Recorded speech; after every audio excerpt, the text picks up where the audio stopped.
Swamiji wrote those songs, many songs, 400 pieces of music actually, in an effort to find an easier way to communicate both the spirit and the teachings. Of course, the style of music is Western-based, and he has been very interested to see if it would also be enjoyable to Indian audiences. We were talking last night, some of us, about the very beginnings of Ananda in India in November of 2003. When Swamiji first came here, a few of us from America came with him. We have something there, just to help. And we were staying in a place called the Om Guest House, which was in some other part of town. I don't know exactly where it is. I can't orient myself. We sort of took over that place for a few weeks until they were able to move into 10 by 8, which took a while. I'll just keep talking and you'll keep tinkering and we'll figure it out. Okay. But I remember in the basement of that house, a man named Ashwani and his wife came over, and Swamiji had a small group of us stand up and sing a few of these songs. Dharmadas and Nirmala, who were very solid in the singing, and others of us who were less so. And then he turned really intently, "Do you like it? Do you like it?" And he was very pleased. Maybe they were just being gracious. But they said, "Oh yes, I think that'll go well." So it's part of the project, and this is actually directly related to my subject today, which is trying to blend cultures, not for any political reason or not for any political reason, but because at this time and in this place, an avatar and a line of masters have come in keeping with the tradition that the Bhagavad Gita describes, that when the world needs a restoration of right understanding, a restoration of harmony, the divine responds to that. That even though we live in this world with the feeling that we're in charge, making all these decisions, in fact, we are moving in a very complicated sea of spirit, which of course is an understanding that India has always held, but much more profoundly than we think of on a day-to-day basis. The masters are in charge and watching. Swamiji writes in one of the last chapters of his autobiography, The Path, when he's talking about the time when Yogananda left this world, and the promise of his continuing guidance, the promise even of his return in a future incarnation. And Swamiji writes very movingly about these masters and the spiritual families that they draw around them, and how over many, many cycles of time, incarnations for our souls and much longer cycles in the cosmos, that these great spiritual families, as he says, form great spiritual nations. And Swamiji writes, far more than most people realize, the destiny of the world is in the hands of these great ones, and even political leaders and presidents and villains and heroes are moved by that, by the direct intercession of these masters. In 1936, when Yogananda came from America to visit India, the only trip back he made after he left in 1920, he passed through Europe. And at that point, Hitler was just beginning to assert his power. And Master made the amazing statement that Hitler had great power. He had a certain amount of yogic power in the sense that he had tuned into cosmic forces. And Master said at that point, the direction that Hitler would take that power was undecided, that it could have gone for evil or it could have gone for good. And Master tried to make an appointment to meet with him when he was in Germany, obviously hoping to influencing him toward the good, but it was not Divine Mother's will that it happened. And that meeting never happened, and everything went forward from there. But Master said later, toward the end of World War II, when Hitler had so much power that at a certain point he made a foolish military decision, and he divided his forces onto two fronts. Master said that the idea of dividing his forces, which led to his defeat, was put into his mind by the Himalayan masters. That the masters were really in charge of the nations. The karma had run its course. There was karma that had to be paid by everybody involved, but it was running its course, and they stepped in because otherwise, Master said, on a human plane, Hitler had too much power, and he had to be misled. I heard another story where Stalin, at a critical moment in his evil career, had gotten on a train to go and initiate some very negative force of energy. The details escape me at the moment. And he was on this train heading to do that, and he felt he was having a heart attack. And so he turned around and went back to his capital, and that campaign was abandoned. He was not having a heart attack. He just felt as if he were. Master said that was created by the Himalayan masters because Stalin had a certain force to do evil, but the karma of the planet was different, and so they pushed him back. Very strange, isn't it? But it really puts us into the understanding that there are tremendous forces always at work here, and that it behooves us to cooperate with those forces. Now, our topic today is about 3 of the Hindu deities. It has been my habit when arranging this tour, especially this one, because there was a certain amount of confusion about when I would come and what I would do because of our Finding Happiness movie and various things. The details are unimportant. So pretty much whatever was suggested to me, I said, okay, if that's what you all think is a good idea, I'll do it. Only when I was really here and I realized what I had agreed to speak about today, did the sheer folly of it occur to me to try to stand up in front of an Indian audience and talk about Indian deities. So I've had to try to figure out a way to pick this up from a string that will work for all of us. Swamiji remarked on one occasion that there's 2 ways to know a country. He said, either you live there for many years or you visit for one day. And he said, often when you drop in for a very brief period of time, you actually receive clear impressions that don't later get confused by everyday life. So even though someone might not know something in depth, they still can draw an understanding from it that has some truth in it. So I want to start by explaining a number of things related to the deities, which I think will be helpful for everyone. My first trips to India, starting in 1986, in fact, all of my trips to India until Swami Kriyananda moved here in 2003, were in the context of leading a pilgrimage of American devotees, mostly disciples of this line of gurus, who wanted to come to India and visit the places related to our path, where Master lived, where Sri Yukteswar is buried, where Lahiri Mahashaya lived. In those, at the beginning years, we could go up to Kashmir and we could see the Shankaracharya temple up there.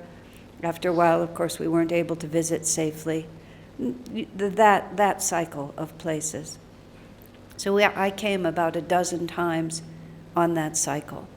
The first trip we took to India, there were four Americans leading the trip. Only one of us had ever been to India before. So it was a bit of letting our guide tell us and then my turning around and telling them. But I did understand the heart of the spiritual path, because even though I knew nothing about this place or this culture in that sense, Master had taken the essence of self-realization, not of Hinduism, but of self-realization, which of course is the power behind all true religions. The power of Sanatana Dharma animates Hinduism, Judaism, Christianity, everything that is a true expression of true principles. But when Master brought it to America, he actually left almost all of Hinduism behind.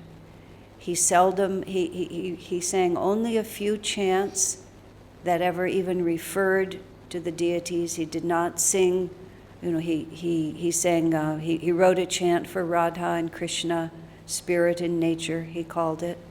But he did not, for the most part, do ceremonies or pujas or even try to talk to the disciples about all the accoutrements, which Swamiji later called the way of the way of awakening is the inner reality.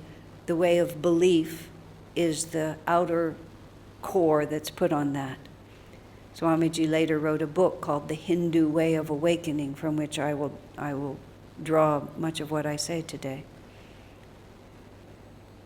So my introduction to your culture, which I also consider my culture because the soul, it lives in many places, and I've certainly been part of this before, has been entirely and only through the principles of self-realization. And even when we came back, I say back because it's like from another life, came back to India, I was bringing Americans and trying to help them draw out of this culture, not Hinduism, about which I know almost nothing really, but self-realization, which is exemplified by certain aspects of what we see here, because deep and powerful truths have been maintained through much of what is the practice of the religion at this point. Not all, but much. Still, all the deities and so on, even though there was a certain joyous recognition, I had to come at it from my unique position. And we would often be in Calcutta during the Kali Puja time. And as you all know, the neighborhoods would all gather together, and every neighborhood would make a shrine, and some of them were just extraordinary. And of course, as Americans, we were just mesmerized by the whole experience. It was nothing that even hints at it ever happens in our country. So we would often walk through the streets in the neighborhoods, and we would enjoy the chanting. And I remember one particular day, the crowds were, and there would be Goddess Kali, and with her tongue and her bloody heads, and you all know what she looks like. She doesn't fit. Americans are really tidy. She doesn't really fit the tidy picture of how we like to think about religion. Even though when you think about Christianity with Jesus hanging on the cross, it's a fairly gory symbol by itself too. But in any case, I was always I tried to participate, but I just wasn't sure. And one day, I was in a crowd, and I was sort of toward the back, and like crowds are, they kept pushing imperceptibly, and I kept backing up as far as I could to give space. And suddenly, without realizing it, until I turned around, I was inches away from a huge statue of Kali. And I didn't know she was there until I turned like this, and all of a sudden, in her full glory, she's right there, like this.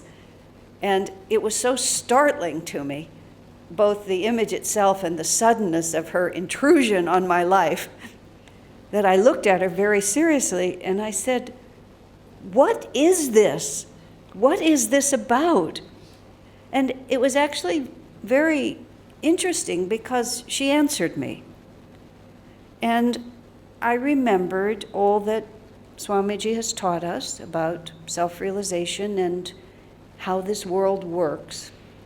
Just as I was describing, much of what we think is being done by human egos is often being done from a divine source. But even still, Master said, he didn't say God inspired Hitler, he said the Himalayan masters inspired Hitler. Yogananda himself took credit for inspiring Harry Truman when he was president to enter the Korean War and to defend against the incursion of communism. Master said, "I put that thought in President Truman's mind," just speaking himself, because he felt it was important that communism be stopped from sweeping through that part of the world. Now, Swamiji has often reminded us that God needs instruments, that this world is created by forces, whether they be human incarnations, deathless masters, angelic beings. But just as we see in the world that we can perceive with the senses, how things follow an orderly expression. Creative thoughts come into our minds, and then we execute them with the help of others. Everything has to go through its necessary stages. The architect has a beautiful inspiration. He has to get the draftsman to draw the plans. He has to explain it to the contractor, who has to hire the workers, and step by step things happen. Everything we see in the world we perceive with our senses is a symbol of how all of creation works. So a symbol like Kali did not just materialize without the agency of some great rishi at some point. And some great rishi had a perception of the nature of the universe which was encapsulated in this image. And I'm standing there looking at Kali, and she's more or less saying to me, I am life, I am reality. And I looked at all those contradictory forces, and somehow or another, the meaning behind all of it, not intellectually. I couldn't write a treatise, but she looks like life itself. She really does. If you tune into her reality, all the contradictions, the blessing and the fears and the life and the death, it's all just happening right in front of you. And in many ways, it communicates more powerfully than if you have to stop and think it through. And from that moment, and then I thought some rishi in a state of great superconsciousness perceived this, created it, and because he imbued it with his understanding, and because certainly it was a superconscious image when he saw it, other people were able to receive, even until now. Now, Swamiji writes, and there's another book that is not yet published in India, but I hope will be soon. It's called The Yugas, and it was written by two members of Ananda, Joseph Selby and David Steinmetz. Fascinating book about the Yuga cycles. But this is the part that's relevant here. Thinking of Satya Yuga, a time when people were able to be directly connected to the infinite power, the planet as a whole was able to move in harmony with cosmic forces, to see in this world the interrelationship of things, to understand the power of the rivers and the power of the planets, and not just as an idea, but as an actual experience. In such an age, symbols would not be needed because people would live with a direct perception. You know, many times when saints in our time and masters, when they ascend to a direct experience of cosmic consciousness, they don't have to do the ceremonies, they don't have to have the murtis, because all of those were just the steps that they took to get to that reality. Much of the way of belief is to help us get to the way of awakening. So in that age, mankind as a whole didn't need any of this. But as the age began to descend, the rishis had to think, how could they keep these truths alive? The best known example of that is the Ramayana and the Mahabharata, where these great stories, where these great masters and the principles that they demonstrated in their lives were preserved as stories. So that all through the Kali Yuga time, when people couldn't grasp it directly, we could still hear these stories. As Master writes in Autobiography of a Yogi, those epics have preserved the truth of Sanatana Dharma very dynamically and effectively. The rishis knew what they were doing. And so in the book about the yugas, Joseph Selby writes about how they had to try to think of how to give people of lower consciousness access to these truths as they began to slip away from everyday awareness. So the symbols and the mantras, and then gradually as the age descended, the prayers and the rituals were added in as a way to attune men's minds when they were not naturally attuned anymore, to be able to get back to these states. And of course, through the Kali Yuga period, the symbols themselves become almost more important than what they represent, because people forget that this is a doorway, not an end in itself. But God is kind, as it says in the Gita, in whatever way we worship, in that way God can come to us. And it's the sincerity of the heart that draws the divine response. The methods are whatever methods we use, but it's the sincerity of the heart that draws it. So all of this came to me when I was nose to nose with Kali, trying to just feel why she's here and what she's doing. So I've never made a deep study of any of these deities because that side of it has not felt important to me. It's not that it's not important to someone, it's just not necessary for me. So what I've taken from it are the bits and pieces that integrate into the spiritual life that I'm living. Now this is another part of where I started with these masters descending and Yogananda coming into this particular time. I've been sharing this since I arrived in India because, as Devendra expressed, Swamiji asked me to, as he put it, consider the whole world my community. I've been responsible with my husband for one aspect of Ananda, and he essentially said, you need to take down the boundaries and be responsible, be an ambassador for Master's teachings. At the time that he said that, which was about a year and a half before he died, I didn't realize how soon he would be off the planet. But the responsibility that he offered me, especially after Swamiji left, is to realize that Swamiji always took responsibility on a level that no other disciple seemed to be able to understand, not merely for his own relationship to Master, but responsibility for the whole reason that Master incarnated on the planet. And in this, he also set an example for the rest of us. You know, we have chosen to be disciples of this line of gurus at a time when their mission is just beginning to make itself felt. It's not a time when it's been established for hundreds or thousands of years and we just step into something that is already defined itself.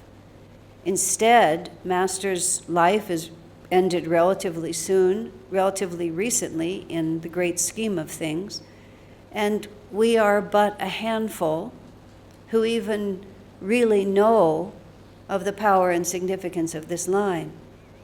But more than that, Master defined that he had a very specific mission, not merely for the individual disciples, but for the whole direction of the globe, of what Sri Yukteswar described as the ascent now of Dwapara Yuga and setting a new pattern. And Master described this as the relationship between Jesus and Babaji, and the relationship between the East and the West. And he was asked by Babaji to teach from the Gita and from the New Testament, the Bible and the Gita, and to show that the essential truths of both these scriptures, which seem to come from different sides of the world, from completely different realities, are actually one teaching. And Jesus is integral to Master's mission because of his responsibility for Western spirituality, is how Master describes it, and Krishna Babaji are responsible for the Eastern side, and now it must come together. Now, the contribution of the East, of India particularly, to this teaching is self-evident. Master came from Bengal and came as a representative of India. Everything about him radiated that culture. But when he left India, he went to Sri Yukteswar, and Sri Yukteswar's blessing to him was, forget that you were born in India and don't become an American. He said, take the best of both worlds and bring them together. And that's, again, what Master always said. And he talked about the eternal spirituality of the East, and then he talked about the practical efficiency of the West. So I've been trying to understand, because I'm not speaking for myself, I'm speaking on behalf of the assignment that Swamiji gave me. This is not just me sitting at my dinner table having interesting conversation. I'm trying to understand what he means by that. And the practical side of America is easy for me to grasp, being a practical American. Even as Americans go, I'm pretty practical. I like things that make a tangible contribution. Even though I have a far-ranging interest in many things, I always want to bring them down to some practical application. Mere speculation, I'm not good at. I can't think clearly unless it's grounded in something helpful. So, here we are with Brahma, Vishnu, and Shiva. And Swamiji writes about this in The Hindu Way of Awakening, which, if you haven't read that book, it's very interesting to read. If you find it a little difficult to read, I have done a study course on it actually twice, and if you go on to just Google my name, you'll eventually find it. I was actually reading Hindu Way of Awakening myself, straining to understand what Swami was saying, and it occurred to me that a lot of other people probably were too. So that was the beginning of what I've done of study courses of over the last 15 years of many, many of Swami's books. Because Swamiji lived at the mountaintop, and he would skip along the mountaintop. And sometimes some of the rest of us need to start in the valley and walk all the way up to try to figure out how we got there. So he writes about, this famous Hindu Trinity as not really, as many people misunderstand, thinking it belongs to the Christian Trinity of Father, Son, and Holy Ghost. He says it simply is not a match. What these three aspects represent, the creator, the preserver, and the destroyer, is how creation itself works. What they symbolize is our experience of life as we're living it. And there are many, many other esoteric aspects and many, many overlays of traditions and so on, which I will follow Swamiji's advice. He more or less disregarded. He answers more of them than I will answer, but he felt that they were not the real point. So he's comparing these three entities to the Indian trio of Om Tat Sat, God beyond creation, and God within creation, and God planted as an individual spirit in all of us. And these three he describes as different aspects of the Om vibration. Now, the whole discussion of Om is an enormous study in itself, and is actually part of the Kriya, the different levels of Kriya practice, which I know many of you have been through. because Master, pulling from all these many traditions, pulled the attunement with Om as one of the fundamental spiritual practices of self-realization as he brought it to us. Communion with Om, he said, with the sound of Om within us, is one of the easiest ways to contact the Spirit. It's one of the easiest ways to experience the peace of God all around us.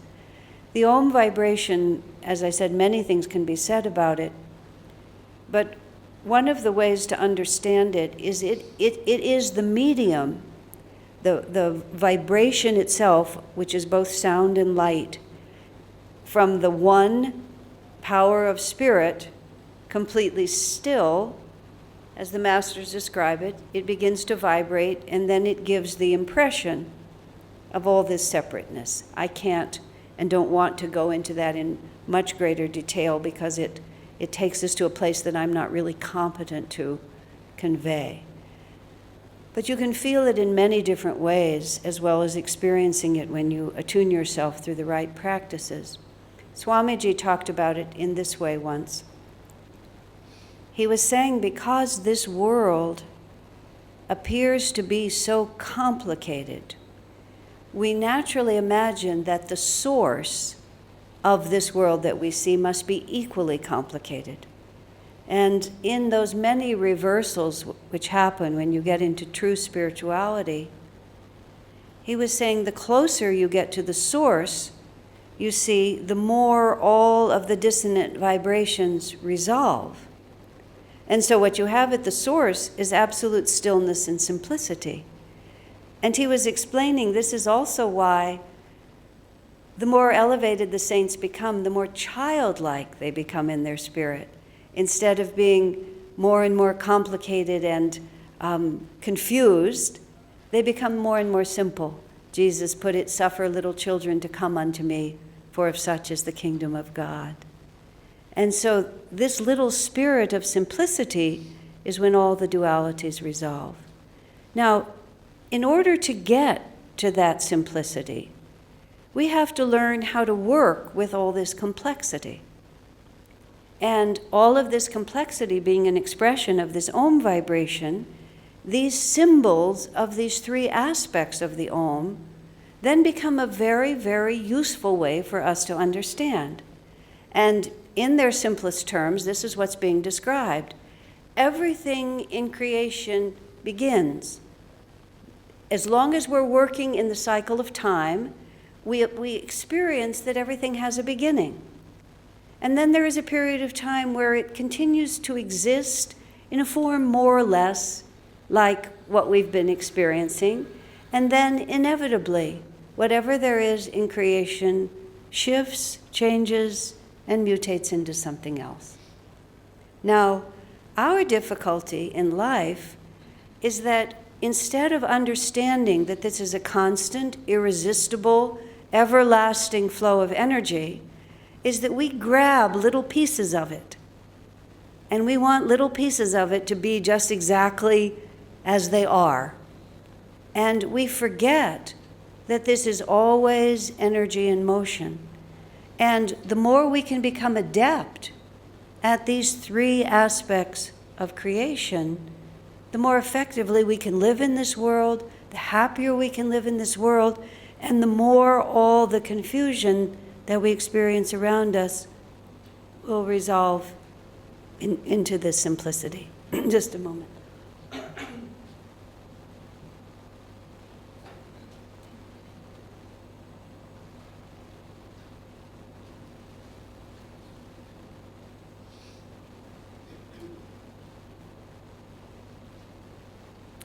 I was talking to a friend of mine just very recently.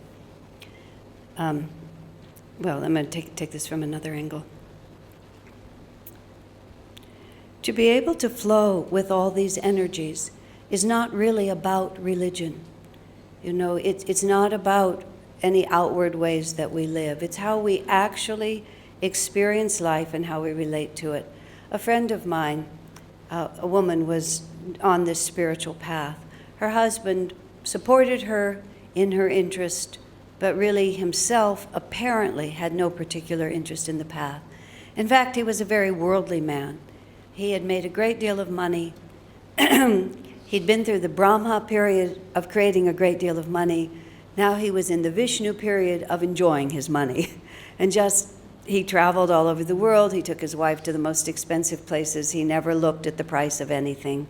He just had created what he wanted. Now he was just cruising along on it. And he was strong and vibrant and utterly engaged in a sensual life, really. And one day when he was out exercising, he was a man of maybe in his late 50s at that point. He was out running. He was an athlete, and he had a pain in his back. And the pain didn't go away. So he went finally to a doctor to see what it was. And when they examined him carefully, his spine was completely infected with cancer. And the first he knew of it was the pain in his back running. And when he went into the hospital to be examined, he never came out because it had advanced to the point, when cancer is growing close to nerves, you might not know it's there at all until it touches. And then as soon as it touches, it's a completely different experience, which is why sometimes cancers advance in those parts of the body without your knowing it until it's too invasive. Now, my expectation of this man, given the way he was living, actually it was a very salutary lesson for me. He went into the hospital. They immediately realized that there was really nothing they could do for him, and it had just crossed over to the point where it was just taking his life away from him. And in fact, at a certain point, anyway, let me go into the middle of this. So I went to see him in the hospital, and here is a man who he was a self-made millionaire. He really knew how to create. He had retired early. He had enjoyed what he had, and all of a sudden Shiva had taken an interest in him. And to his credit, and it was actually very touching to me, his wife, who supposedly was involved in spiritual things, was completely unhinged. She'd just lost contact with everything that she knew. He was just lying comfortably in bed, and when I came in, he welcomed me cheerfully, and he said, "I have no complaints. It's been a great life." He said, "If it's now over," he said, it would be rude of me to say anything but thank you, like this. And then he had some kind of a crisis, and they put him on a life support system. And everyone knew that he would not have wanted to stay there. So they decided to turn off the life support at 3 o'clock on Tuesday afternoon. And he'd been mostly unconscious since they put him onto that system. And they wanted me to be there. And it's very odd, that you know the exact moment and hour of your death, but he had been mostly unconscious. So I arrived there at 3 o'clock, or just before that, with rose petals and Ganges water and a little bit of an idea of how we could try to make this work better. The man is fully conscious. He can't speak because he has this system. He's absolutely wide awake, and you can see that he's perfectly clear. And no hint of fear in his eyes, just complete relaxation. He's, giving as much energy as he can to his wife, who's quite upset. And no agitation, nothing. Just completely, okay, why would I cling? I've adapted to everything else that's come. And they actually insisted, this was me in the medical profession, they insisted on giving him a heavy sedative before they turned off the machine. I really didn't want them to, because it was self-evident that this man could transition without any assistance. But the doctors couldn't handle it. Really, it was the doctors who couldn't bear the idea of just letting him die without drugging him. So I blessed him and prayed to Master that his consciousness could just pull away from the drugs, which I'm sure it did. And then they just let him go. Now, that rather worldly example, which was not at all worldly at the end, just sort of is a model that all of us have to realize. We have very different stages in our lives. We have very different inclinations. But if we're going to live successfully, all three of these symbols need to be deeply integrated.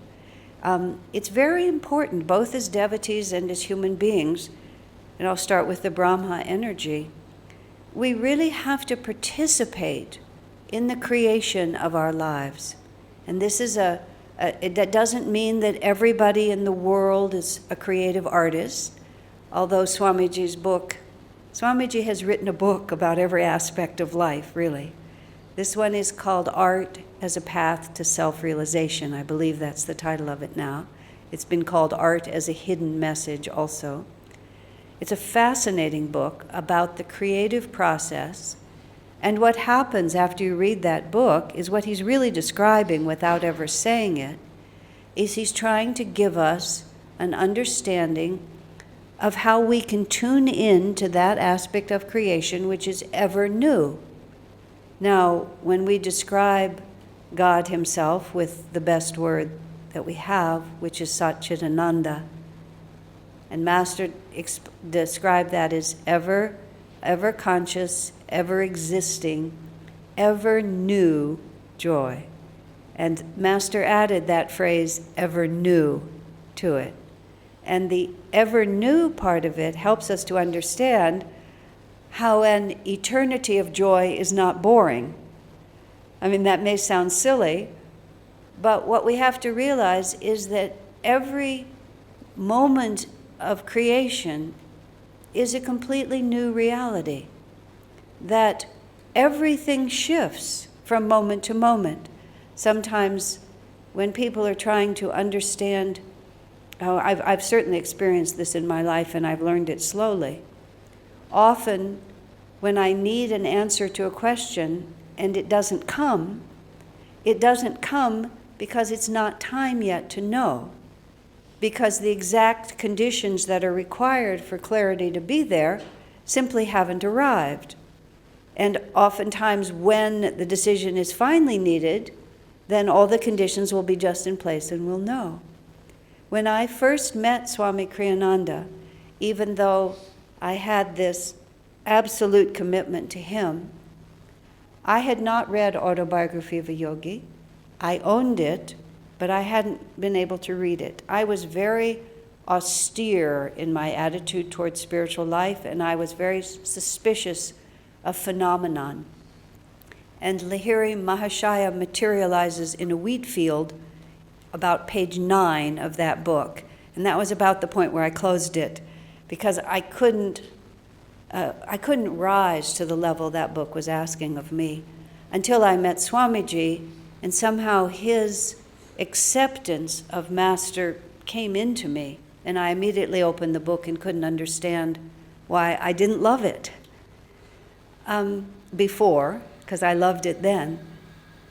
But I had been guided in my life up to that point, in my spiritual life, which had been going on for about 4 years, by Paramhansa Ramakrishna and Vivekananda, and I would go to their temples in America, and I feel a very deep attunement with Ramakrishna. When we came on that first pilgrimage trip and I went to the temple in Dakshineshwar, I was beside myself I was so thrilled. And I'd been reading about that place for 20 years, and to finally put my feet right where he was. So it was not a small connection. But I couldn't make a life out of my relationship with Ramakrishna, and I never took initiation. I just couldn't figure out how it worked. And when Swamiji came, I could see how it would work, and I just went with him. But the whole question of Master Yogananda and Ramakrishna on the other side of Swamiji, so to speak, I didn't know what to do with it. So my conclusion was that I don't have the intuition to know. And the only way I could ever have intuition to know is I'm going to have to do something to change my consciousness. So the obvious thing to do is to go where Swami is and learn from him, and then that will change my consciousness, and then in the hour that I need to know, I will know. And so I did exactly that. In about a year after living at Ananda village, without having any doubt about my connection to Swami, I woke up one morning and realized I could just see it, that Ramakrishna had held me in his arms and carried me and handed me over. I learned later there's an actual upaguru, there's a concept for that, the one who takes care of you until you're delivered. And it was crystal clear to me that that's what was needed, and it never would have been if I had stood in one place and waited to know if it would be clear, because the time of everything is exactly what has to happen. So the necessity, what I was saying about that is that every single minute is a change, because we learn something or we fail to learn something, we expand our awareness or we contract it. In the Bible it says, Jesus says just before he's crucified, and he's speaking to God about whether or not this colossal misunderstanding on the part of the people he has come to help, is there any way that they can be enlightened? That's what he's concerned about. He's not concerned about dying, he's concerned about their karmic mistake. And so, spare me from this hour, he says. But then he says, for this hour was I born. Now, in the drama of the life of Jesus, those words just ring through the cosmos. But what's fascinating to realize is every one of us can say that. We have all of our millions of incarnations have all come to a perfect focus right now, right this minute. And whether or not we begin to decline from this point or whether we continue to expand, this is the ever new creation of a new consciousness on our part. Are we participating at all times in creating a new reality for ourselves? And we are inadvertently, but what is that reality? And to deeply absorb into our own awareness the fact that there is nothing fixed, absolutely nothing fixed about our consciousness. We are a pattern of energy. And it even though it's beneficial to gain self-awareness, to understand why we are the way we are, what influences have brought us to this point, what habits we've picked up. I was raised in a family that loved words and loved conversation, and my brother was a champion debater, and I was part of a debate team for a while, and we really liked to argue, not fight exactly, but have arguments in the sense of debate. Conversation, to me, was everybody takes turns putting out their best arguments. And you have your little point and you put out your arguments, and then you wait, and the next person puts out his arguments, and then you respond. And even if it's very cordial, it's always everybody asserts their strongest. I didn't know that that wasn't actually conversation. And I was often really bewildered why people didn't respond when I put out all my best arguments. My husband tried to tell me for years, but I was 50 years old before I got that I had been raised in such a way that it was just random and not really very much of a good idea. You encourage people's point of view, you listen. You don't try to overpower them with your reasons like this. So it's very helpful to know who you are and what you're doing and why you're doing it. Let me just a moment, I have to find the thought because I lost it for a second.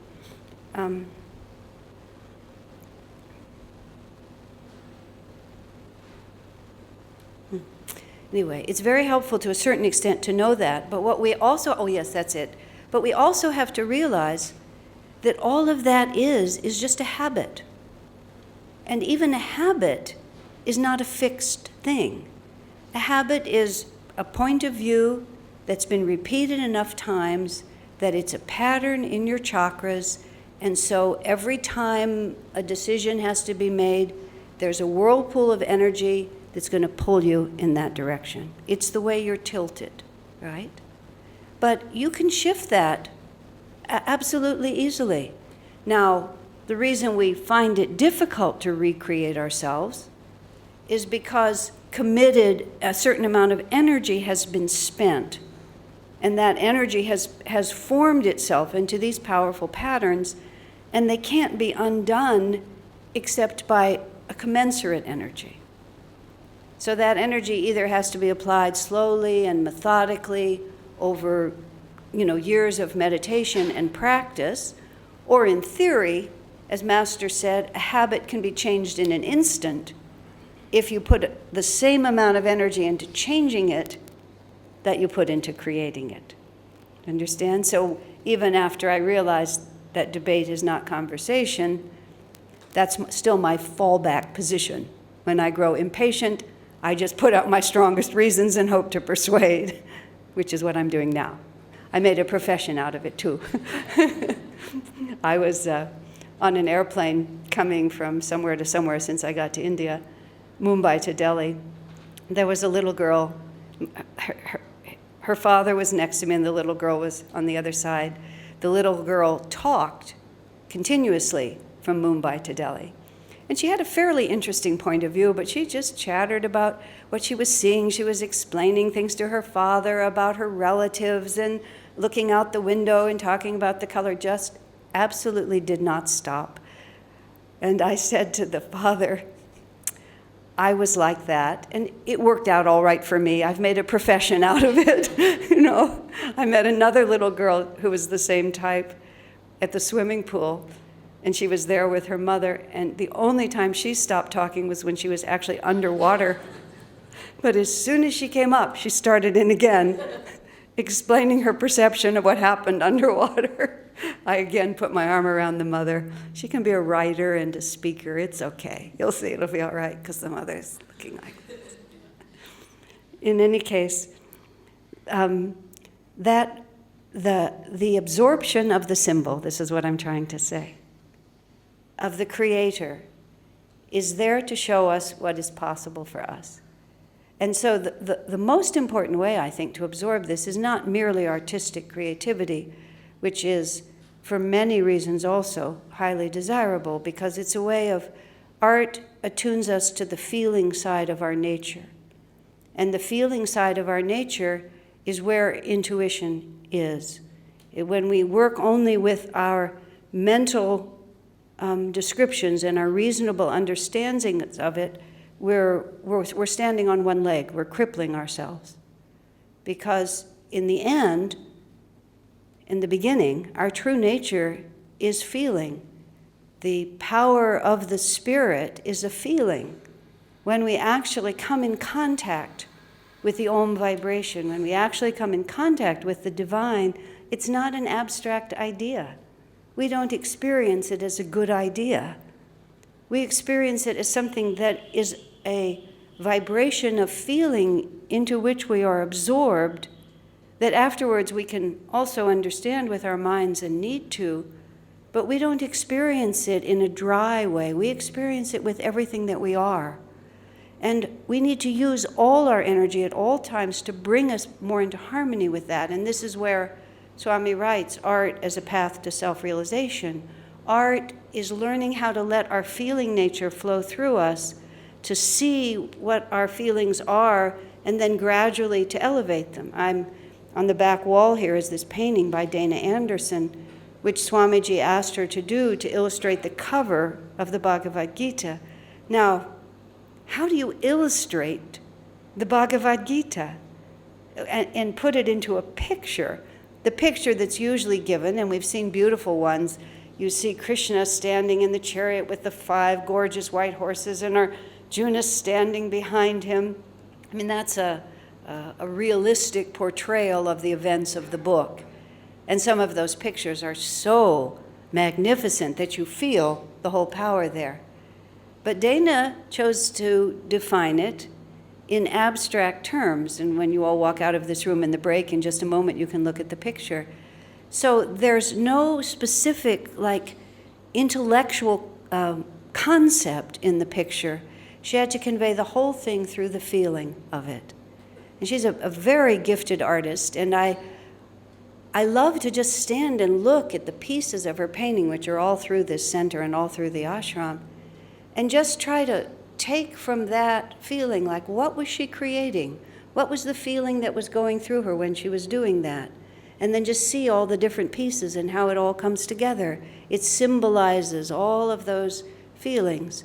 Now, if we're creative in that way, you can do that when you're cooking, you can do that when you're painting, you can do that when you're singing, you can do it when you're dancing. You don't have to be good at it.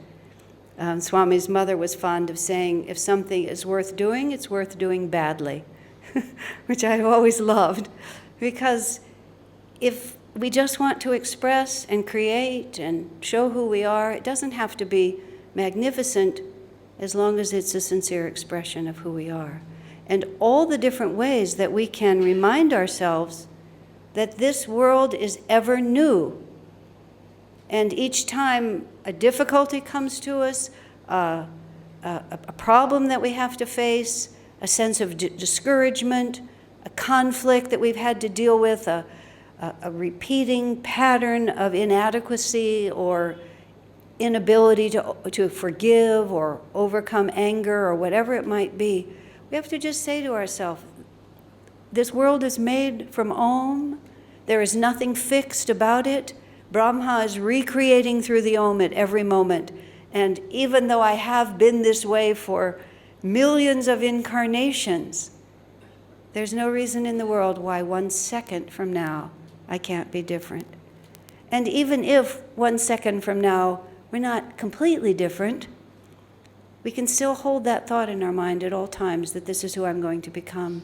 Swami Kriyananda said, if you're going to judge yourself, and then he adds, which I don't recommend, he said, any fixed point that you can see, this is who I am, this is what I've done, by definition, by the time you can see it, it's already moving behind you.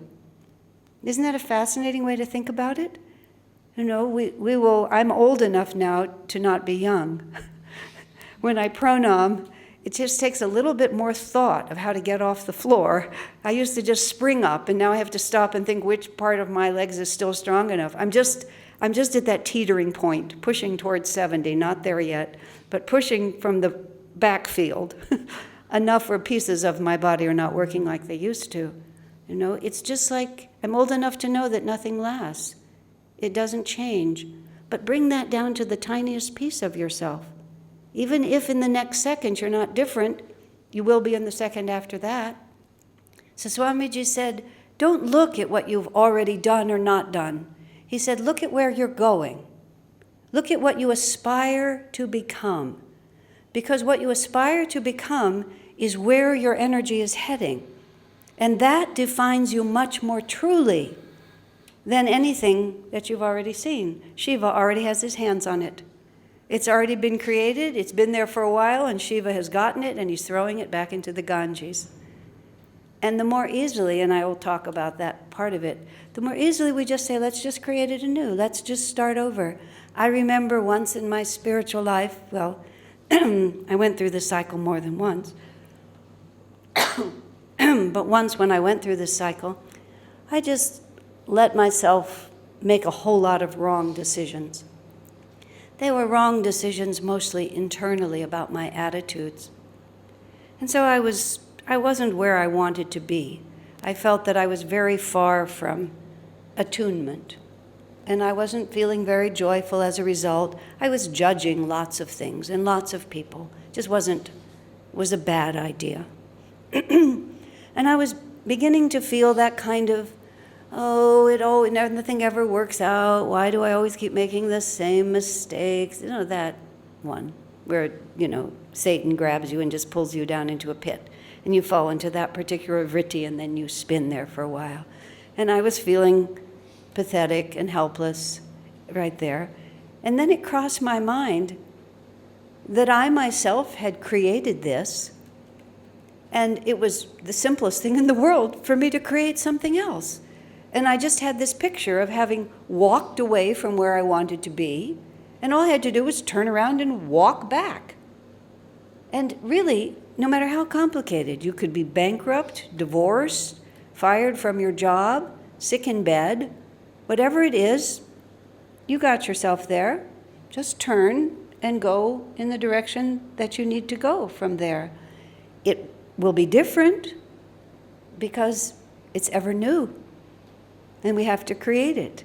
And part of what was happening for me at that point was I was rejecting a lot of people. I just decided that I didn't like anybody. That's a very short version. And I had to go to a local supermarket. And you know, the stores where they have the long aisles. And sometimes you can see somebody in one of those aisles, and if you don't want to meet them, you can kind of turn and pretend that you haven't seen them. So I was at that store, and I saw this man and woman there. And I really didn't like them. I didn't like a lot of things about them. I found them unpleasant. And shortly after I'd had that understanding, so I was just about to duck around the corner. And then I remembered, this is exactly the way of being that got you to this point. This is not going to work. So I turned and I went down the aisle, and I just created a new reality, which was, I'm so glad to see you. And I immediately, instead of thinking about all the ways that they were icky, I started thinking about the things that were good. We had a lovely conversation and strangely developed this really close bond that never broke after that. We didn't become, let's spend a lot of time together friends, because we really had little in common. But it was like I stepped right into it and just created a new attitude. And it was almost from that moment, everything just began to roll again in the right direction. The oddest thing is, you see, here's the secret. This is the last thing I'll say before we take a break. When we're moving away from divine truth, it's like swimming upstream. Near Ananda village in California, there's the Yuba River, and we would go sometimes in the summer and swim in the river. Swimming upstream in a river is a very interesting experience. You work, you think you've made so much progress, and you look and you see you're virtually exactly where you were, and you've gone nowhere. You turn around and swim with the current, and just the slightest little dog pedal, and you're just shooting down the river as far as you want to go. When we work against our own bliss, it's a tremendous uphill effort. And so we imagine that to reverse it is equal. But you see, in fact, that doesn't take into account, let's call it God's grace. That as soon as we start moving toward the divine, then we're flowing with the current of our own nature. And the way Swami Master put it once, actually, I'm contradicting myself here. He said, karma doesn't work the same for devotees. He said, because God takes a hand in it. So we don't have to pay off every debt exactly, because God goes to the bank and he writes a check. And so we come in and we discover the balance isn't as big as we thought it was. And so for me, in that very small moment, I realized I'll just recreate myself. I have been this person who was closed toward these realities, but it's not working for me. And it's completely in my hands. Ever new, that's the symbol of Brahma. Om is ever reforming this universe. Let me step into that flow instead of holding myself closed to it. And what we aspire to be, we become. Now, let's take a tea break, about 15 minutes, and then we'll come back. There's one more. There's a few people who haven't come back in yet. They will. There's a couple of more thoughts that I had about the creative side of life that's really important for us to understand. We have to appreciate that this being an energy universe, our thoughts generate a certain magnetism. Swamiji has often made this distinction, which is a really important one to understand. He talks about it in terms of money, or at least hearing it in terms of money is one of the ways that I really captured it. He wrote a book he called Money Magnetism, which is a very interesting title when you really contemplate it. And he was talking about it in terms of success in general, that it's not so much that we accomplish things as that we put out the right magnetism, and then the opportunities and the ideas and the resources that we need are magnetized to us. Sometimes people would call that lucky, but that's not really what it is. It's that when we put ourselves in the right frame of mind, the solutions are then literally just drawn from the universe and become part of our reality. This is where doing creative artistic work is often a very serious spiritual teacher, because we'll begin to understand that if we can just get ourselves aligned, then all of a sudden we'll know what to do. And people get into a certain creative flow, whether it's in your work or in relationships. It happens more than just just formally creating things. You get into that flow. By the same token, you see, if our thoughts are always, well, let me just finish it this way. So when I was talking earlier about that understanding of the Brahma dimension, is to realize that every moment it's being recreated in a new way, and it's being recreated according to the direction of our energy, because we're pulling in those opportunities, those thoughts, those feelings. So by the same token, if our mind is constantly tilting toward a lack of faith in the ever-renewing positive nature of life, then we just keep creating that same reality. Because creation isn't only in one direction. We can create a worse and a worse and a worse understanding. We are so careless with our thinking. We're not nearly, if we were as careless with our clothes and our house and our money as we are with our thoughts, we would all be impoverished. I left the ashram this morning, and Devendra carefully locked the front door. We go out the gates, and the gates are carefully closed. Everybody knows that we have to secure our assets from being drained away from us. But our primary asset is our state of mind, and we're constantly just throwing it away.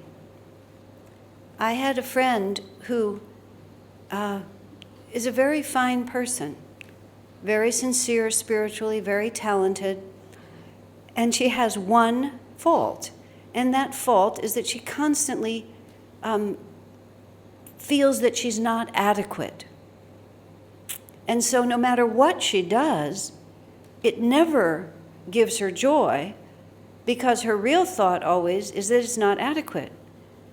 And so she keeps imagining that someday she'll get everything together, and then she'll be adequate, and then she'll feel good. But of course, she's constantly affirming that she's inadequate, and therefore that's what she keeps drawing to herself. It's just a complete cancellation. So I said to her, because she liked to go camping a lot, I said, if you were in your tent somewhere, and in our country a rattlesnake came in, and that rattlesnake bit you on the wrist, you would immediately realize that you are in a life-threatening situation. And you would not stop and think, oh, I just really am not a person who can cope with this. I wonder why this is happening to me. There would be no intervening thought. You would recognize this is life or death. You would get rid of that rattlesnake, and you would do everything you could to preserve yourself. I said, you have to understand that every time you allow your mind to say, oh, it's not working for me, I said, you are in a life and death struggle for your own happiness. And you need to treat that moment like the same emergency as if a poisonous snake had his fangs into your wrist. You see that? And so it's a very important, again, this is the Brahma side, we have to create the right state of consciousness and not think that it's okay just to, in this moment, complain about myself and say that I'm not really good at these things. I have a personal theory about spiritual progress, which every time I say this, I have to say this is just the gospel according to Asha, and nobody of any real reputation has ever said this is true. But after spending a lot of years of my life waiting to be good enough to feel good about myself, whether it was how long I meditated, how nice I was to people, how much creative work I did, just make a list. I was always waiting till at least some of those were more in line before I was willing to just be happy and say it was okay. And just a second there, the thought went away. Oh, and one day I gradually, several things happened at the same time. I realized that I was tired of waiting. And I didn't seem to be getting any better at any of those things either. So I was tired of waiting, and there seemed no end to how long I was going to have to wait. So I decided to be happy anyway. I decided to be a mediocre person who accomplished very little, but was pretty cheerful about it. And I realized that I don't think we ever really get any better. I think we just stop worrying about it. And the same mess just sits over there. It's just that we live over here now. And of course, truthfully, once you start being cheerful and have positive expectations, you develop magnetism. And in actual fact, a lot of those things do get better because most of what's wrong with them is the mindset that we're creating in relation to them.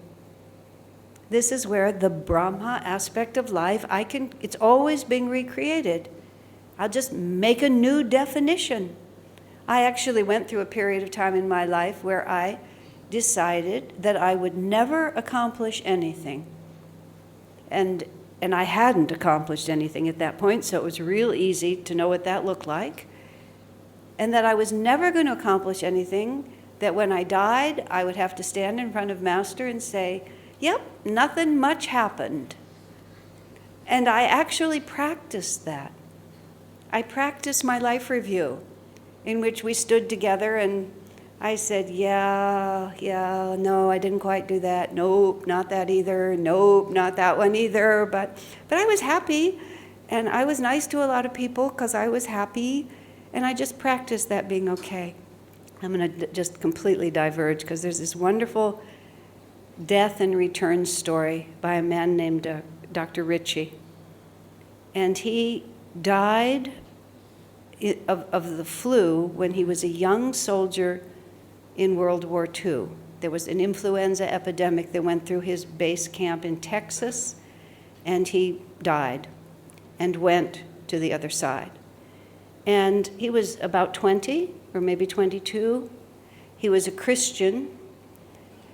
And when he died, he found himself standing there in front of Jesus. And he said there was a 360-degree panorama of his entire life from the moment of conception until that moment. It was all happening simultaneously, like a big movie theater. And he had not been a very nice person. His mother had died, his father had remarried, his stepmother had tried very hard to take care of him. His grandparents didn't want him to accept his stepmother. He let them influence him. He was mean to lots of people. There was almost nothing to be proud of in that circle. And he was very embarrassed, he said, standing in front of Jesus. And the only good thing he saw in that whole panorama was he had been an Eagle Scout and he had done something good. So he had this idea in his mind. This is how he described it. He kind of made his body look really big like this to cover up as much of his life as he could. And he leaned over and pointed at the one good thing that he could see on the wall, like this. And the way he tells this story, he had a southern accent. And he said instantly he could tell Jesus knew exactly what he was doing. And he said, the Savior was amused. Instead of being upset or angry or anything, he was amused. And he began to chuckle. And Dr. Ritchie, in that moment, just felt all the love and acceptance that is really God's attitude toward us, and realized that all of this shame and guilt and sense of inadequacy was not coming from God. It was coming entirely from him. And he said in that moment, he just let go. Let go of all fear, let go of all self-judgment, and just recreated himself in that moment. And of course, then he came back and had a very long and fruitful career as a doctor after that. Anyway, so that is when we think about what we have to create, above all, what we have to create, now let me say it in the right way, is we have to create the right relationship with God. And the right relationship with God is to see it from his point of view. You know, we're just as good as we can be. For this hour was I born. If I could be different, I would be different. And to think that the divine is against us, Swamiji put it to me once when I was all snarled up in my head. He said, God doesn't want you to be unhappy. He said, that's your idea. And it took me many years before I really understood what he was saying to me, because I kept thinking that if I kept having bad thoughts about myself, suddenly I would become good. What a weird idea when you think of it like that. So that's what the Om is constantly doing. The Om is just flowing, and every moment is ever new. And as soon as Master said, a saint is a sinner who never gave up. But what we have to give up above all is this limited idea of our own nature. Okay? Very important. The second, now we come to the Vishnu aspect of things, which in our conversation today really just means the fact that there is a sustaining force in the universe, and sometimes that is where we find ourselves. For many people, that's a very, very difficult part of life. And often people prefer tragedy and chaos and argument and drama and emotion just to the day-to-day reality of what we have to do. I think many people's aspirations crash against the drudgery of everyday life. And every job that you ever get involved in, no matter how exciting it is, there's always a piece of it where it just comes down to this just simply has to be done. Now, the whole sustaining aspect of life is not only about drudgery, it's also about understanding that a certain balance has to be maintained. And we all have different temperaments. And it's very helpful if you know essentially what your flow is to find a way that you can work in that temperament. And some people are just very good at just, not necessarily at creating from nothing, but once something is there, of just knowing how to just keep it on an even keel, keep the energy flowing at all times. I had a project that I chose to do in my own house once. It was actually, we moved into a different place of residence, and when I came to India, I bought curtains and window coverings here because they were so much less expensive, and took them all back. So I arrived at home with all of these window treatments and no workmen to put them up. And I just, for some reason, some wacky reason, decided that I would do it myself. It was like, if it's worth doing badly. This was exactly what I decided to do. And I didn't understand why I felt so drawn to do this, but I really learned something from it. Because I'm just not competent that way. But I have friends who are, and instead of letting them do it, I let them train me. So I had to go all through the house, all these windows, and figure out how to put the rods up and how to put the screws in, and then how to fix it when I put it up wrong, and all the different things that I had to do. And it took me quite some time, and when you come to visit our house, you'll see that some of them are a little askew, and some of them are half falling off, but mostly they're okay. But because it was work that I never do, and because it's work that I have no relationship to doing well, I mean, I'm not going to become a home repair person. It's just too late, and I don't have the talent to do it. It just became a very, what I would call just a nameless necessity to put out energy day after day just to make the world go forward. I mean, I was, in a sense, creating something, but I wasn't really. And I realized that everything in life comes down to what I've called the patient application of willpower. And all three of those words became really fixed in my mind for this whole Vishnu aspect of life, which is it isn't this thrilling, creative thing where you're in this great energy and something completely new is happening and you're having the satisfaction of all of that. And it isn't the challenge of letting go when God has announced to you that nothing you expected to happen is going to happen. It's just the necessity to keep your energy high, keep your expectations positive, and keep your faith there that I can just persevere through this. And if I just, the patient application of willpower, then in the end, everything will come together. Now, patient is one of the most important words when we're dealing with the Vishnu aspect of things, because that's where we lose it. We just want it to be different. We don't want to have to just go on in this way. Of course, we can recreate our own consciousness, but nonetheless, there's that patience. I have been asked countless times in many different forms by many different people, essentially the same question. I'm not meditating as much as I should. I'm too impatient with my husband. I feel I'm annoyed with my job, whatever it might be. Give me a way to make it different. Okay, and the answer I always give is persevere, don't quit. And then they say, give me a way to make it different. And I say, persevere, don't quit. And then they say, give me a way to make it different. Because we're always thinking that somehow we can skip this whole middle stage. And this whole middle stage is the patient application of willpower. I was reflecting this morning, just trying to even cognize the years I've spent on the spiritual path. Or let me use Swami Kriyananda as an example first.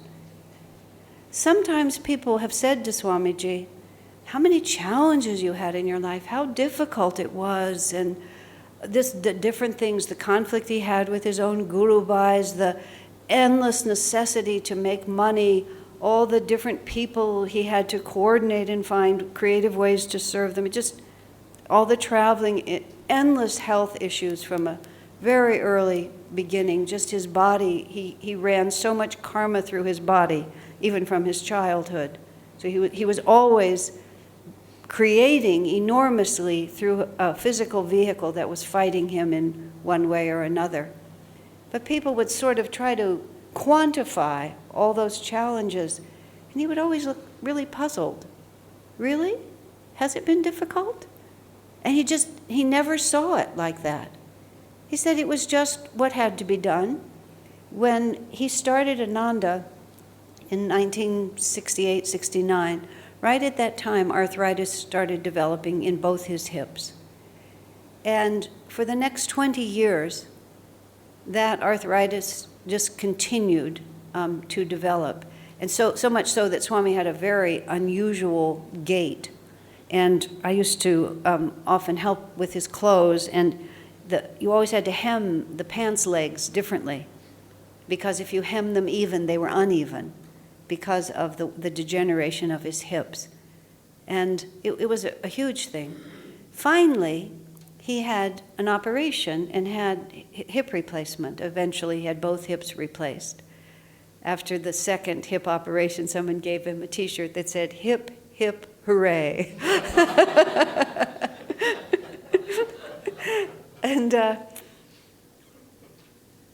And when the doctors operated on him, the doctor said he had never seen a worse condition, that fully 2 inches of bone had been worn away. He said, I don't know how you could walk. He said, you should have been, an invalid, complete invalid. And Swami was still just carrying on. And when he finally did this, when I was talking to him about it, I said, Swamiji, why didn't you have this done earlier? And his essential answer, I think the reason he didn't, seriously, was that he was carrying the karma for the founding of Ananda, and he was running the karma through his body. But he didn't say it exactly like that. He said it partially like that.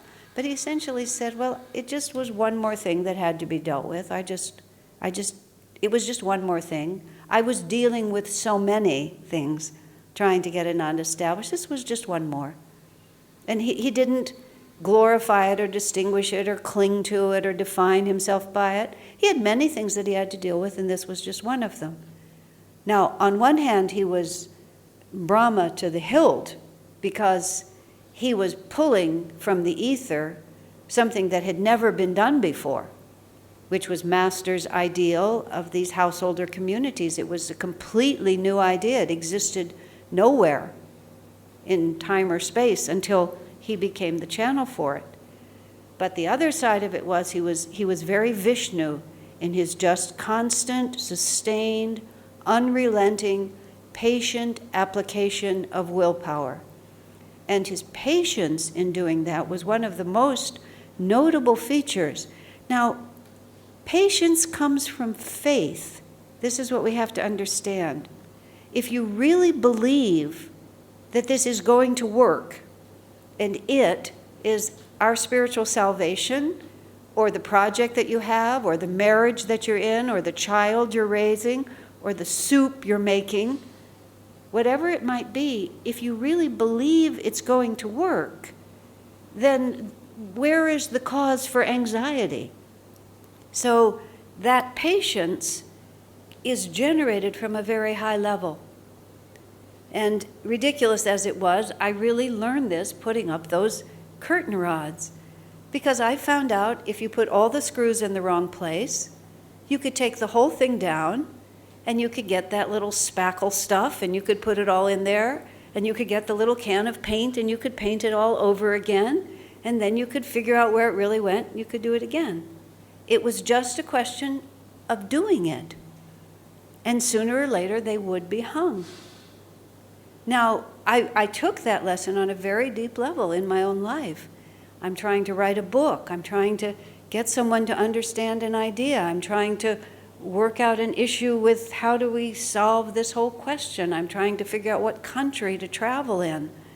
Okay, if I believe that Brahma is ever recreating the universe, and if it's not there, it will be there, then I can just quietly and patiently just keep pushing on it. But the other word there is application. You have to energetically add to it.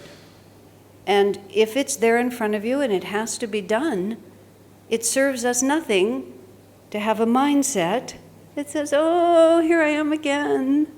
Or I'm not able to do this as well as I should. A friend of mine, disciple of another path, found herself assigned by her guru, as it were, to run this retreat. And she was not very good at administrating and holding groups together. Prior to that, she had been a traveling teacher. She said she was ideally suited to be a traveling teacher because, I'll quote her, she was very good at loving people and then leaving them. But she was not good at sitting there and having to make them all happy. And she was very anxious about the job. And so one day in meditation, she prayed to her guru, and she said, she exaggerated the accent when she told me, you want this job done better, you get somebody else. If this is what you want, then leave me here and I'll keep doing it. And then it was like, this is not my problem. God has put me here, and I will now just apply whatever energy I can to doing this. I will patiently apply this energy, and that's the best that I can do here. And then comes the word willpower. Because what is it that keeps us from wanting to do this? It's all of those other vrittis that say, I'll never succeed, I don't like this is not the full use of my talents, I was born for something else, it's their fault, they're so icky, it's not really my fault. And willpower isn't just toward the project itself.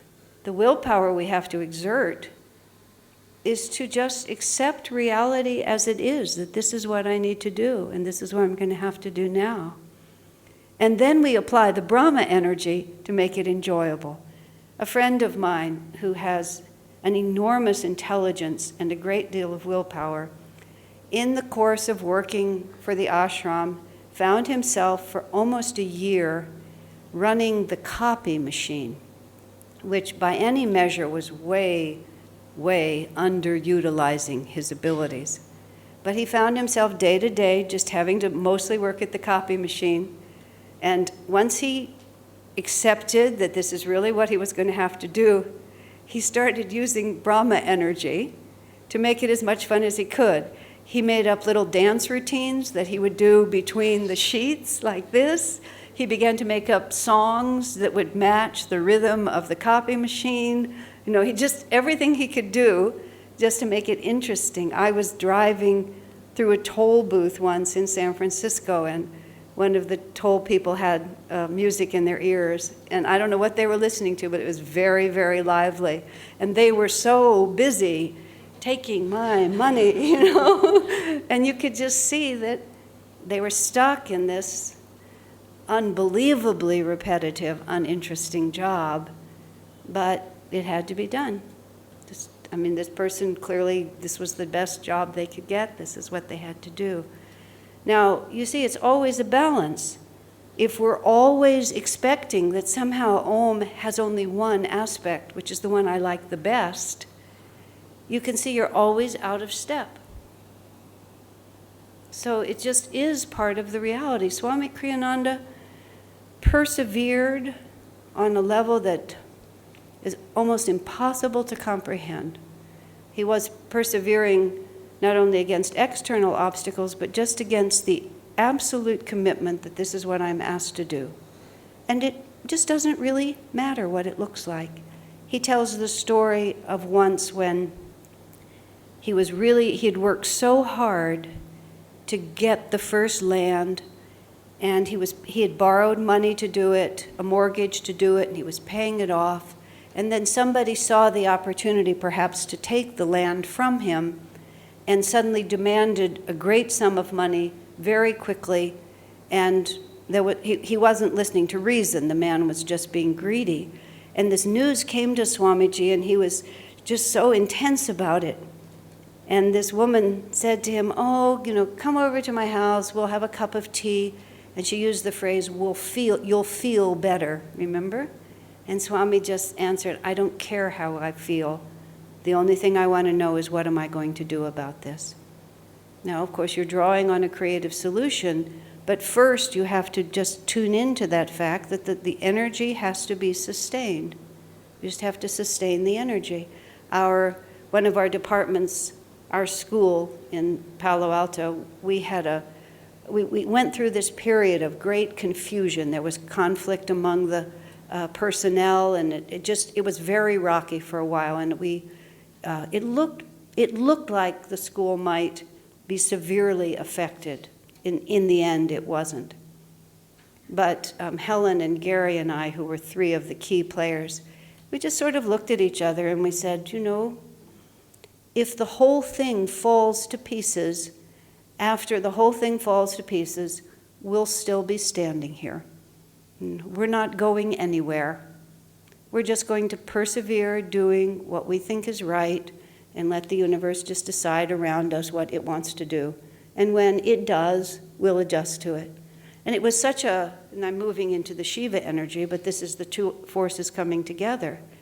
If you have trained yourself, you see, in the patient application of willpower, when Shiva takes an interest in you and suddenly decides to dynamite your life in one way or another, whether it's from internal experiences or external experiences, what causes us to panic when those changes come is that we imagine that something has actually happened.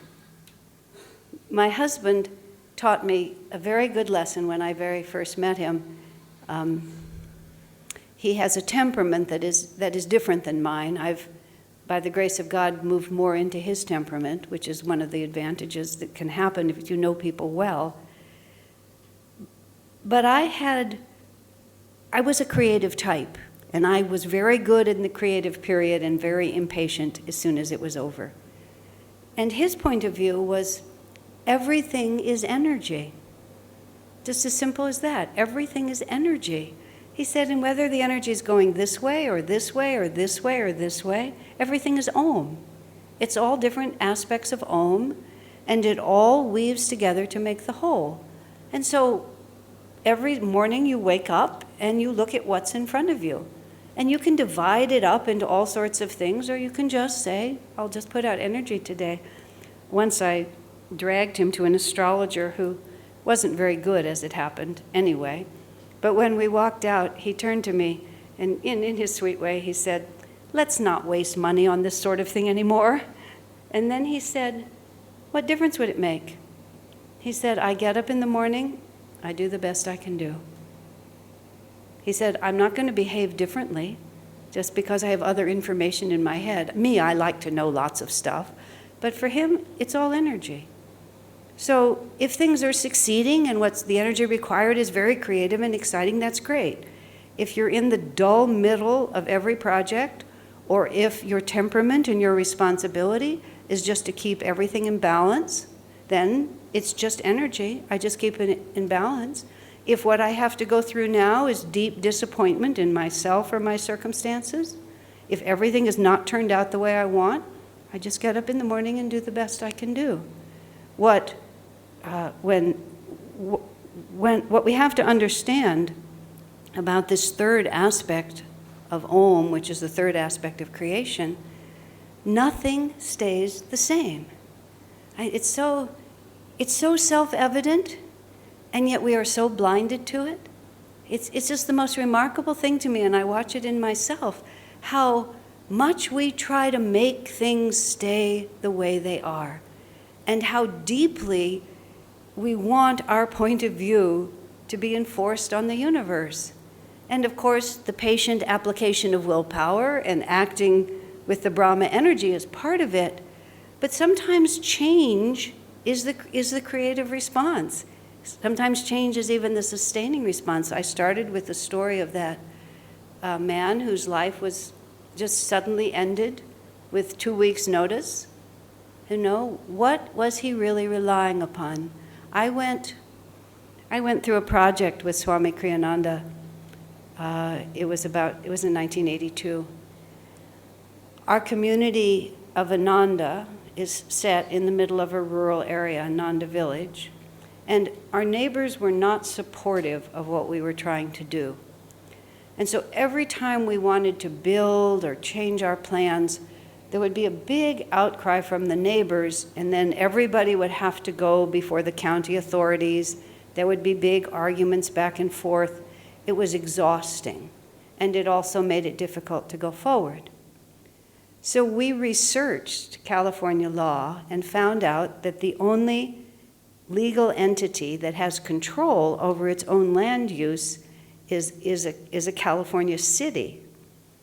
And we researched the law and found out that what qualifies as a city is on paper, is a paper definition that can be applied to situations that don't look anything like cities. So we had a 900-acre farm, really, but we could qualify as a California city by just doing a few small things. So Swamiji decided that we should do this. And he put me in charge of the project with 2 other women who both happened to be lawyers, so we had good minds at work on it. And we started on this extremely audacious project of turning our little community into a California city. Now, to say that the neighbors did not like that idea is putting the smallest possible words on the issue. It was bedlam. And for 18 months, I and my two women friends, we just worked on this project like this all the time. People, I actually got death threats. That's how bad it got. I mean, they were not real, but people's feeling was so strong. And we finally started having the last public hearings. We started in a hall that held 200, then we moved to a hall that held 300. By the last hearing, we were in the biggest auditorium in the city. There were like 900 people there, all of whom opposed it, except for us. Nobody wanted us to do it. We should have been granted it because we were within our rights, but the hoo-ha was just too much, and the county officials just couldn't vote for us. But they broke a lot of laws in the process of denying it. So as soon as it was over, I'm on the microphone in front of the media, and my lawyer friends are with me, and we're going to sue, and this has happened, and we really have to have this. We were like that. The next morning, a television crew from Sacramento, the capital a few hours away, is coming to interview Swami Kriyananda about this big thing. I mean, it was really big news by this. The way Ananda was constituted then, especially, you couldn't find Kriyananda's house, so I met the crew a mile and a half away and got in the car with them, and all the way I'm telling them how we're going to fight this, and it didn't come out right, and I'm very good at this.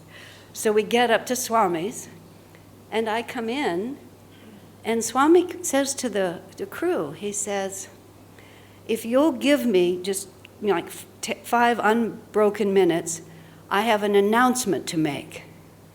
And I sort of look at him. We didn't have telephones, I should add. Cell phones didn't exist, and we didn't have telephones. So there was no way that Swami could have communicated to me. So I look at Swami like, what is this? Jyotish, who's standing there also, sort of mouths to me, you don't know? I said, no, I don't know. No what? Like this. Swami starts reading this announcement. I'm a wordsmith. In the first sentence, I can tell the project is now in the past tense. And then he goes on to explain that even though it was not done properly, in fact, Ananda was not constituted for political reasons. We were constituted for spiritual reasons. And he thinks the process was wrong, but the decision was right. When you mix religion and politics, it's not a good idea. Subsequent events in America are showing that to be really true. So he conceded and let the whole project go.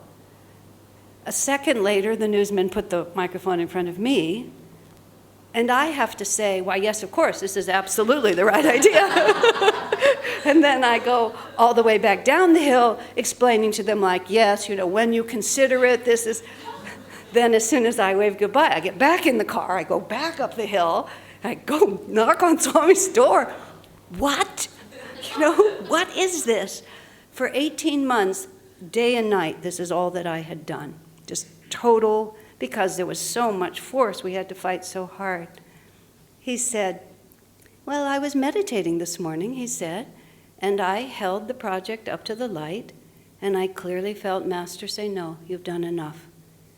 And you've accomplished what you needed to accomplish, which actually turned out to be, we stood up against the neighborhood. And after that, things got a lot better. We didn't have to win in order to win. So Master said, enough, really, it isn't a good idea. Don't become a political entity. Remain a spiritual entity only. And then I said to Swamiji, why didn't I get that message? I'm the one who's working on this. He said, did you ask? No, sir. I just assumed. If it was true yesterday, it was true today. And I never really stepped back and said, just because it was true yesterday, is it true today? And as soon as I said, no, sir, I just laughed and just let it go.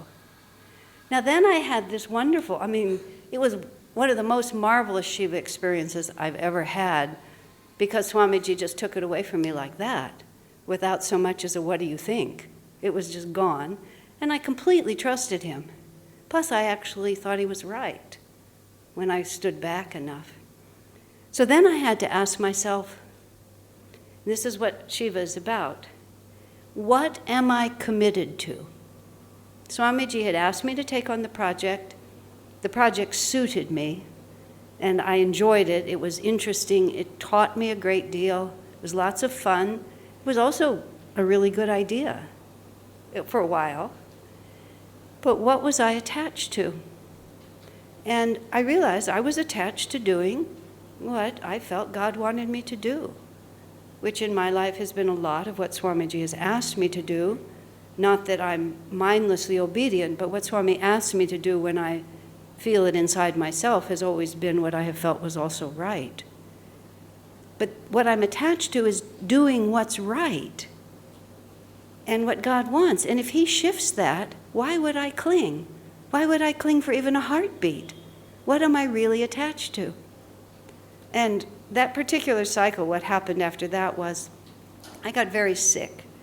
I rarely get sick, and I had a really high fever. And I was in bed for a few days with a high fever, which has happened 3 times maybe in my whole life. And when I got up from the fever, just like the whole project was gone. It's like I just burned out all of it. But I finally came to Swamiji and I said, here's what I'm still attached to. No, prior to getting sick, I said to Swami, I don't mind losing, but it annoys me that they won. I was attached to not letting those people get their way. I still had that angst about it. Then I got the fever. And when I got up from the fever, I didn't care anymore. The only thing I want, the only thing any of us want, is to be in tune with Spirit. Now, how can we tell whether we're in tune with Spirit? Well, one way is to pay attention to what happens to you. Because we can have all the good ideas in the world, and if they're not in the divine flow, God is going to challenge us. Now, you have to have the patient application of willpower. You don't just fold up at the first hint of trouble. But when it's clear that Om is taking another route, and that aspect of Om has come in that's just going to dissolve this, whatever it was. It's just not going to be there anymore. Then what are we really attached to? And if we're only attached to that divine, that's what that man, he was so remarkable, the man I started with who died. It was like he was attached, it would be hard to say what he was attached to, but he was just attached to being dynamically present. That's what made him a successful businessman. That was what made him a happy hedonist. And when it was time for him to die, he just gave himself completely to the moment in front of him. And now it was death. And he just embraced it with the same sort of limitless commitment that he'd shown to everything else. He turned out to be a far more spiritual person than his wife, in many ways, at least apparently. So with us, we can be absolutely certain that eventually the Om is going to ask us to be completely different. And the other thing you have to ask yourself is, what's so great about what I have now? And that's the funny thing. You know, we're limited in so many ways. We're so far away from God realization. And then when something happens that's going to strip something away from us, we cling so tightly to it. Like, why? Why? Some of it is just like I was saying. I was 50 years old before I knew the difference between debate and conversation. When I was telling one of my exceedingly diplomatic friends about this, I mean, he couldn't stop laughing. Because to him it had been so instinctive, you know, to encourage people and relate in all these different ways. And he just thought it was the funniest thing he'd ever heard, because that's not his particular delusion. He moves in a certain way. But every one of us has so many things we want to get rid of. And whether it's our pride or our sense of fairness, or I have had a karmic relationship that I've had to deal with for many years. And it's with people that I love dearly, with whom I am very close. But we have had past lives in which neither of us behaved all that well. but I'm much more conscious of how they behaved rather than how I behaved. And, those little things come up. It's like you can watch it again. But I just have to say to myself, why would I not want the karma to balance? You have to ask yourself, why would I not want the karma to balance? Swamiji says we suffer. He says this it's just such an unadorned statement. It's in the Patanjali commentary. We suffer in the way we have inflicted suffering. When I read that on the page, I tried to find some wiggle room in that. I held the page up to the light. I just tried to see, has he modified this in any way? It's just straight across. We suffer in the ways we have inflicted suffering. Why would I want that karmic balance not to be fixed? So God asks something of us that isn't really what we wanted to do. He takes what I call an unwelcome interest in our well-being. Lots of times I feel God's interest is quite unwelcome. He's interested in liberating me at a time when I'm really not so interested in being liberated. Once, for a brief period of time, my husband was my boss, which was not a relationship that worked really terrifically, so we didn't stick with that very long. This was when we were both at Ananda Village, and he had to come one day and tell me that I needed to take on this certain assignment. And it was an assignment that really made me nervous, and I really didn't want that assignment. And I responded in a less than centered manner. And he was trying to mitigate the blow by saying, well, you don't really have to do this. I said, no, dear, I do have to do this. That's why I'm so upset. If I thought there was a way to get out of it, then I would just be very casual about it. But it's being trapped. And that feeling itself is Shiva trying to say, what are you afraid of? What do we think is on the other side of the known?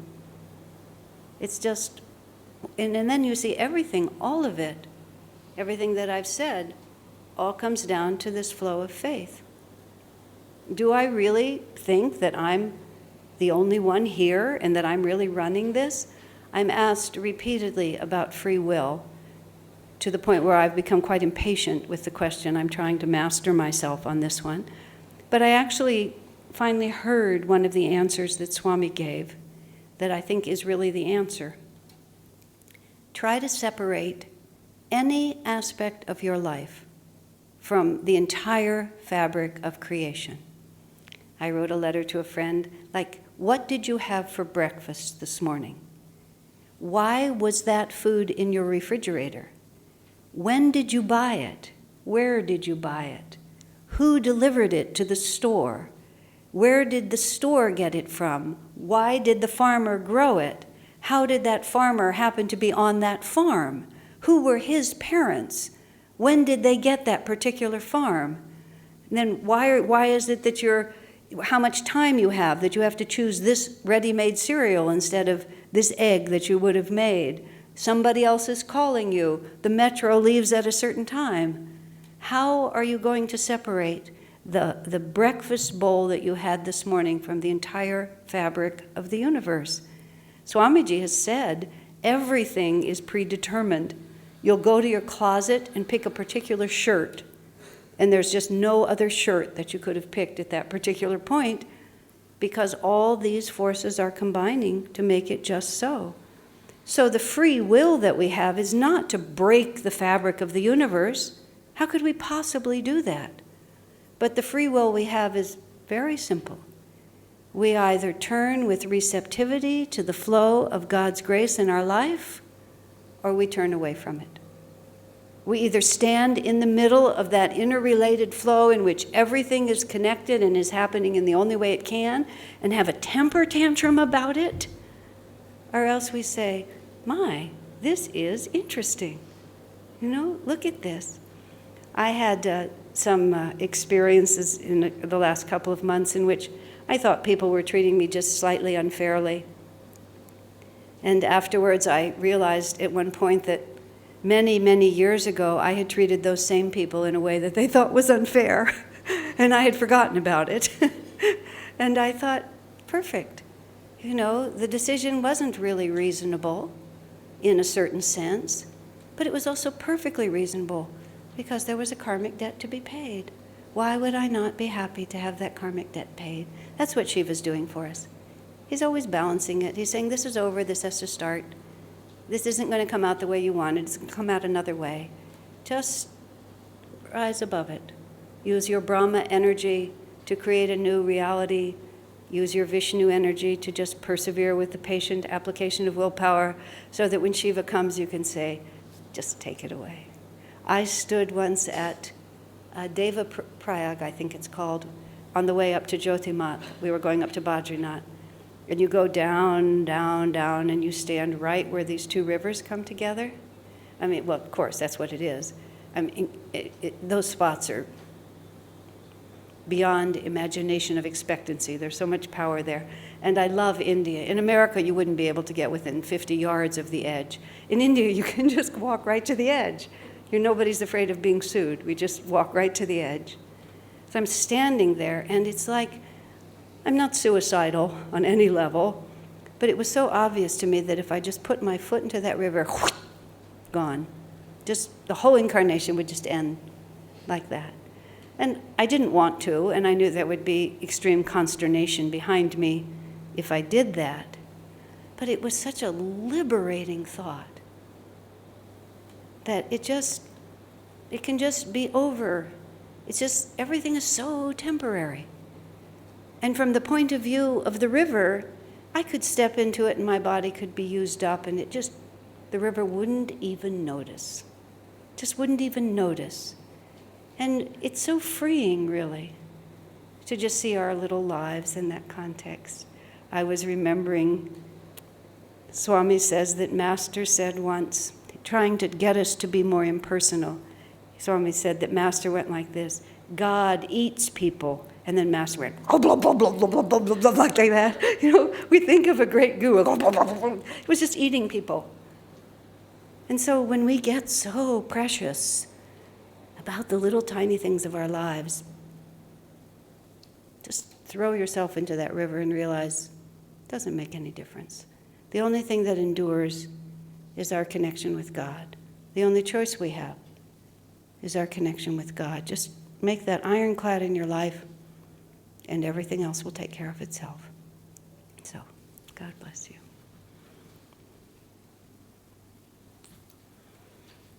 All right. This may be connected to this topic, but I have heard something called Shudra. You are at the bad phase of your life. So you are in the Shudra phase. I mean, in our Indian scripture, I do understand the concept of you have Shudra. to reach up to the Brahma Right. level.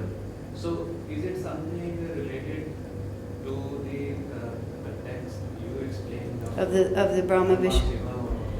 Or it is different? I would, there probably is a way to relate it. In fact, I even think Swami does in his book. The way I like to think about the progression through the castes is a progression, yes, so it's of increasing creativity. So you do have to become more and more capable of, because the characteristic of a Shudra is there's no creativity at all.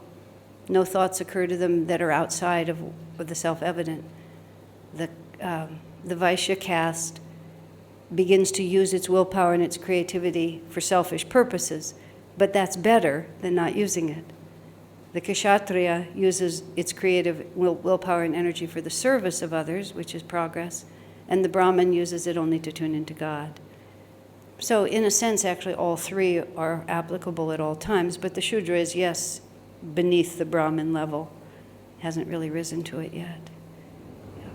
So sometimes when I see, any person, when I realize that he is at Shudra level, I get emotional, how he should transform or she should transform to the creativity or, But a person can only progress, we can only see the vibration that we are capable of seeing. And truthfully, our capacity to realize that other people can only progress as fast as they progress is an important part of coming to peace with the fact that we can only progress as fast as we can progress.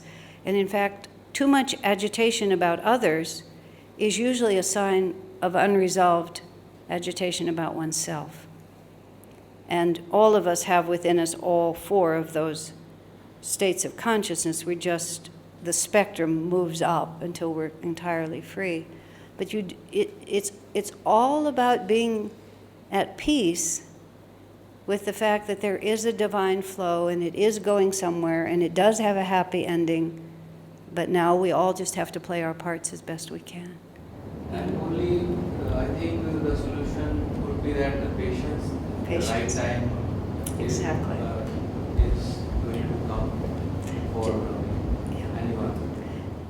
If you can walk out of here with patient application of willpower, you'll be amazed. I've been amazed how many times when I become agitated, I just get those three words and I realize, oh, that's the solution. And as soon as I just settle into that, there it goes again. Yeah. All right. Tumakshi. It's when you were talking about the high fever that you had and then feeling like a certain karma was over with that, I wanted to ask, I heard you say at another point that Swamiji said sometimes it seems like... You're going to say, Swamiji said, sometimes people think they're going through a lot of karma, but it's really just something physical. No, I know, I've gotten so many letters about that. Whatever I said, I completely garbled, because nobody understood what he said, and so I'm so glad to have another opportunity at least to fix it. Swamiji and I were just talking about spiritual progress and how people have a tendency to over-personalize and over-dramatize the things that are happening to them. And so every little nuance of consciousness in their mind is elevated to some great experience. Oh, the reason that he spoke to me like that is because I think in 15 lifetimes I did this, and when will I ever get over it? That sort of thing.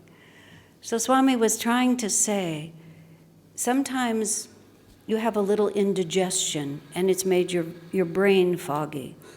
So you respond a little impatiently to something.